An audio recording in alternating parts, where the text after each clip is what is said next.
Welcome back to MarketSnap's daily market rundown. The AI trade is officially skidding, and today the Nasdaq nearly kissed correction territory. While the Dow was ripping higher on a wave of rotation, the chip sector got absolutely hammered on fears that China is closing the gap faster than anyone expected. We're breaking down the split-screen market, the earnings that matter, and what the bond market is screaming about the Fed. Let's start with the headline numbers. The Dow Jones Industrial Average surged over 500 points, closing up a solid 1%. The S&P 500 managed a modest 0.2% gain, but don't let that fool you. Beneath the surface, it was a war. The Nasdaq Composite fell 0.2%, and at one point it was flirting with a full-blown correction, now just a bad day away from that 10% drop from its highs. The Russell 2000 eked out a 0.2% gain, showing small caps are hanging in there. The VIX, the market's fear gauge, settled at 18.2, down a bit but still elevated. The story of the day is the semiconductor massacre. Memory stocks got absolutely destroyed. SanDisk cratered 14%, Corning lost 12%, and Coherent dropped 10%. Micron and SK Hynix both fell nearly 9%. The trigger? A report that a Chinese state-backed company has begun mass-producing immersion deep ultraviolet lithography machines. That's a direct threat to the entire AI chip build-out narrative. Fitch even warned that an AI market correction is becoming a major credit risk. Meanwhile, the money that fled tech went straight into safety and value. Coca-Cola popped 5%, hitting a new high. Sherwin-Williams jumped 8% after a solid earnings beat and raised guidance. Boeing climbed 6%, and Royal Caribbean surged nearly 6%.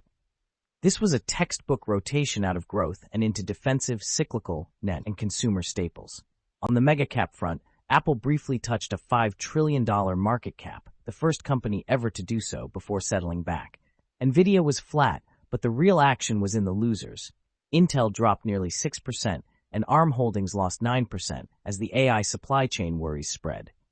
Zooming out to the weekly picture, defense and industrial names have been the big winners.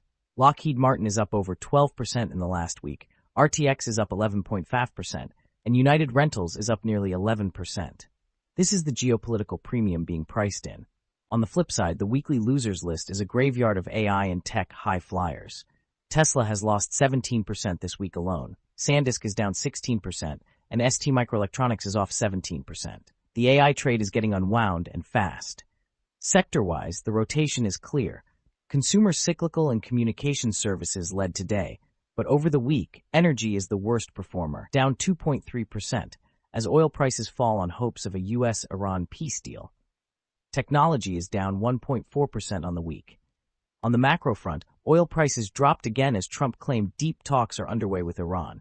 Brent crude fell back toward $90 a barrel, a welcome relief for consumers, but a headwind for energy stocks. Consumer confidence also dipped in July, coming in below expectations at 90.8, driven by labor market worries. Now, this is the most critical 48 hours of the quarter. Tomorrow, we get the Fed's rate decision, widely expected to be a hold, but Chairman Warsh could still surprise. Then after the bell, Microsoft and Meta report earnings. Thursday brings Amazon and Apple. The market is pricing in a 62-65% chance of a hold, but the real focus will be on AI CapEx commentary. If the hyperscalers signal a pullback, this rotation could turn into a rout. We already saw some big beats today. UPS raised its full-year guidance after cutting low-margin Amazon deliveries. Sherwin-Williams and Illinois Toolworks both topped estimates and raised outlooks. You can find exclusive earnings transcript summaries on MarketSnap. A couple of other headlines to watch. The Trump administration announced new bans on Chinese robots and power inverters to protect the U.S. AI build-out. Also, 44 state attorneys general sent a letter arguing the CFTC has no authority over sports prediction markets, which could impact companies like Kalshi and Polymarket. That's a wrap for today's stock market summary from MarketSnap. Thanks for tuning in. This week is all about the Fed and big tech earnings. Stay sharp, stay diversified, and check out our SWOT analyses for deeper dives on the names that matter. We'll see you tomorrow.